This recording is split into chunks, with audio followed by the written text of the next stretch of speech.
की छात्रा हूँ। मैं छुआछूत पर अपने विचार प्रस्तुत करना चाहती हूँ। भारत में छुआछूत को सामाजिक अपराध कहा जाता है, पर वास्तव में यदि इसे मानवीय अपराध का नाम दिया जाए तो कुछ गलत न होगा। ईश्वर ने या प्रकृति ने इस संसार की रचना की है।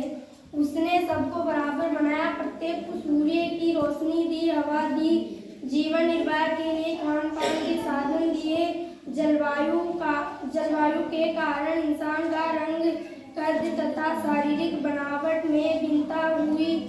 कोई ऊंचे कुल में जन्मा, कोई गरीब और मेहनतकश दस्तकार घर परिवार में ऊंचे और नीचे, कुछ के गरीब और अमीर घर में काला और गोरा रंग लेकर जन्म लेने का इसमें अपना तो कोई दोष नहीं, फिर इंसान या इंसान के साथ भेदभाव क्यों? भारत में छुआछूत विरोधी प्रयास। भारत में राष्ट्रीय पिता महात्मा गांधी ने छुआछूत को रोकने के लिए महत्वपूर्ण प्रयास किए। इंसान द्वारा इंसान के भेद से अर्थात अंग्रेजों की रंग भेद नीति से आंदोलित होकर उन्होंने अंग्रेजों को भारत की धरती से भगाने का संकल्प लिया। इसके लिए उन्होंने अंग्रेजों के विरुद्ध सत्याग्रह आंदोलन चलाया। अपने प्रयास में सफल होकर देश को आजादी दिलाई। ऐसे गांधी के देश में मनुष्य द्वारा मनुष्य के भेद अर्थात छुआछूत को यदि अपराध नहीं कहा जाए तो कुछ और क्या कहा जाएगा? यदि मनुष्य में ही भेद होता रहता तो देश की एकता टुकड़ों में विभाजित हो जाती। ऐसे में कोई भी देश हम पर अपना अभिप्राय स्थापित करना चाहता है। इस बात को ध्यान में रखकर इन महत्वपूर्ण पुरुषों ने छुआछूत प्रथा को समाप्त करने के लिए अपने हर संभव प्रयास किए।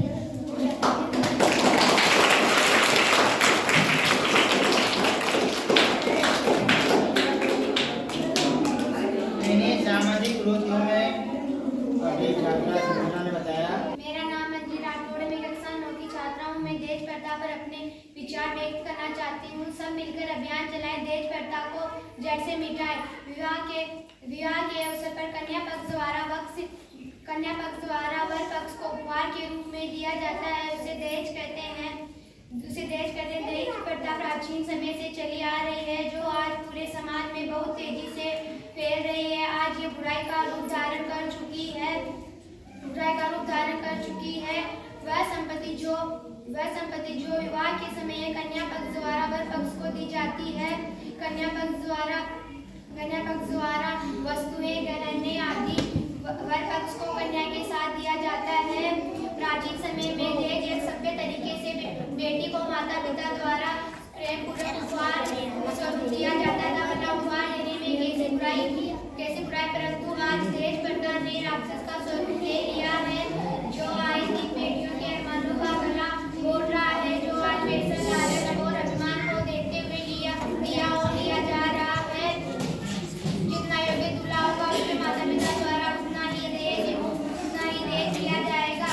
यदि इस प्रकार चलता रहा तो पढ़ी लिखी व योग्य लड़कियां की कमी के कारण अच्छे जीवन साथी से वंचित हो जाएगी। दहेज प्रथा के बहुत से दुष्परिणाम है कि जिन लड़कियों को अधिक दहेज दिया जाता है, ससुराल में बहुत प्रकार से तंग किया जाता है, जैसे उनके हाथ जलाना, खाना नहीं देना, उन्हें बांध कर रखना, मारपीट करना आदि कई प्रकार।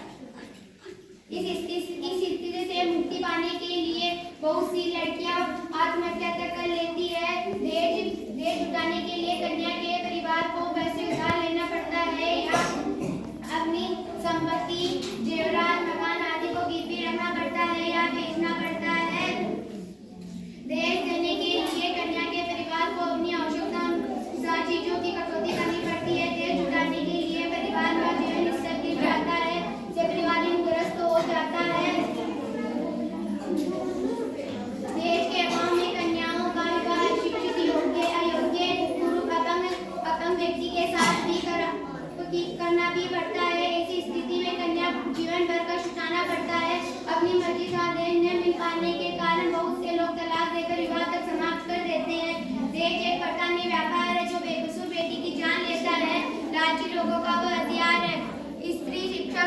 आदि का प्रसार किया जाए ताकि ये पढ़ लिखकर आत्मनिर्भर बने और अपने प्रति होने वाले अत्याचारों का खुले रूप से विरोध कर सके। लड़के व लड़कियों को पढ़ा लिखाकर अपना जीवन साथी स्वयं चुनने की स्वतंत्रता दिया जाए ताकि दहेज प्रथा का संपूर्ण विनाश हो पाए। लड़कों को स्वावलंबी बनाना चाहिए और उन्हें दहेज न लेने हेतु प्रेरित करना चाहिए।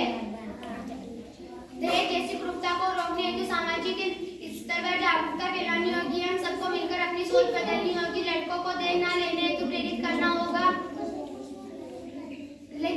लड़कियों को पढ़ा लिखाकर सशक्त और योग्य बनाना होगा, तभी दहेज प्रथा का मूल नाश हो पाएगा। दहेज प्रथा का सब मिलकर करो बहिष्कार। समाज में आए समानता में किसी को बेटी ना लगे। एक बार